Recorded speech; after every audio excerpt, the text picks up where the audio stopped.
Being an advocate of value for money when it comes to tech devices, I've inherently been into this debate on which gives the best value, an older flagship or a new mid-range.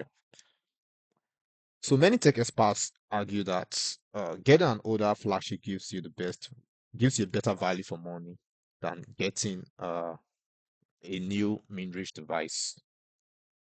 I also strongly hold this opinion. Today, I'm going to talk about the Xiaomi Mi 11 Ultra. In 2021, this phone was introduced to the world. It immediately became the talk of the mobile world town. Should I put it that way? If I remember, it was the first phone to feature a camera sensor that was close to 1 inch at 1 over 1.12 inch. The Mi 11 Ultra was regarded as the phone with the best main camera by some of the tech experts there. Uh, Today we have the likes of the Oppo Find S7 Ultra, the Vivo X90 Pro Pluses, the Vivo X100 Pro Pluses, the likes of the Xiaomi Mi 13 Ultra and Mi 12S Ultra, something like that, using 1 inch camera sensors. So it could be fair to argue that the Mi 11 Ultra is like the pioneer of using large main sensors or large sensors in mobile phones. So just to let you know how good the camera system of this phone is, it is still at number 24 on the DxOMark ranking for cameras. Now, here it's scoring the same as the iPhone 13 Pro Max and ranking above the likes of the Samsung Galaxy S23 Ultra, the Google Pixel 7, the Vivo X90 Pro Plus, and even the Xiaomi 13 Ultra. So, what this means was that, like in 2 years time, so 2 years after the launch of the uh Mi 11 Ultra, Xiaomi, released an Ultra series phone that was uh worse in terms of camera performance than the Xiaomi Mi 11 Ultra. So that phone can still compete, even in terms of camera. That phone can still compete in 2020, maybe 2024. Just shows you how good it is. Now, in terms of build quality, this phone was this phone uses a ceramic as the material for the back panel. That is something not very often seen among flagships. So it's usually glass on the back.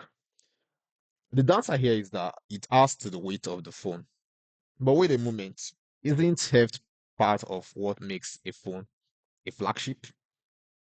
I've heard this phone and I can say in terms of heft, it wouldn't be a problem to most people. In fact, I think it's even that it isn't even that heavy to be honest.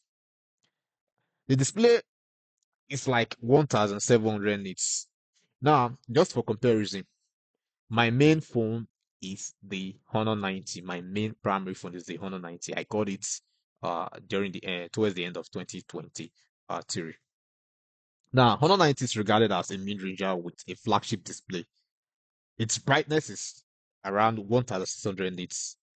So now my Honor 90, when it comes to using it under sunlight, it is perfect. It's clearly visible. I can use it. And in fact, when people look at the display, they usually, comment it. Now, I know that in 2024, the average brightness for a display for flagships would be like 2000 nits, but that's not far away from 1700 nits. Let's be frank. Now, one thing was introduced to that phone too, if I remember, in the camera module, that was the uh it's sort of a secondary display that was part of the rear camera module. So many people then regarded this as just mere gimmick, but that is an understatement in my opinion because it serves certain purposes, even though they are not very, very important. Like for instance, with that display, you could be able to, take selfies with your main sensor. You have some of the best selfies in the world, even in 2024. In addition to that, I think it wasn't supporting video record. That was one of the critics, that why not make it support video recording? But I think you could do a video of very few seconds with it then. And there were other things that you could set, but it's not it isn't more of I wouldn't say it was more of a very big addition, but it was, I think, an okay addition. I think it's something that we should have appreciated then. And I think some people appreciated it, to be frank. So I saw this phone at about $369 on AliExpress, which is same price as what I got my Honor 90. And there's even no comparison here. In terms of the camera, I still tell you that it can still compete with even flagship camera in 2024. My Honor 90 cannot. The ultra wide camera of my Honor 90 is more like just it's average. It's not mediocre, but I'll say it's average. Then the there's no zoom there's no zoom lens in the Honor 90, so that's not even anything. There's not no comparison there. And then stuff like wireless charging, my Honor 90 doesn't have any sort of wireless charging. And if being the flagship, the Mi 11 Ultra is going to have a wireless charging. Other features that we've been missing in mid-range and budget devices, you're also going to find them in this Xiaomi Mi 11 Ultra, like ingress protection, full ingress protection, that is IP68, uh,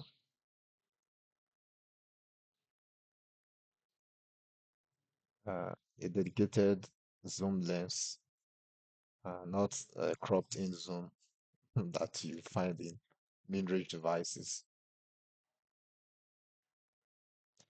and so many more. So I think it's fair comparing uh, an old flagship to one of the best mid-ranger in 2023. And here I tried to do a comparison between the Honor 90 and the Mi 11 Ultra.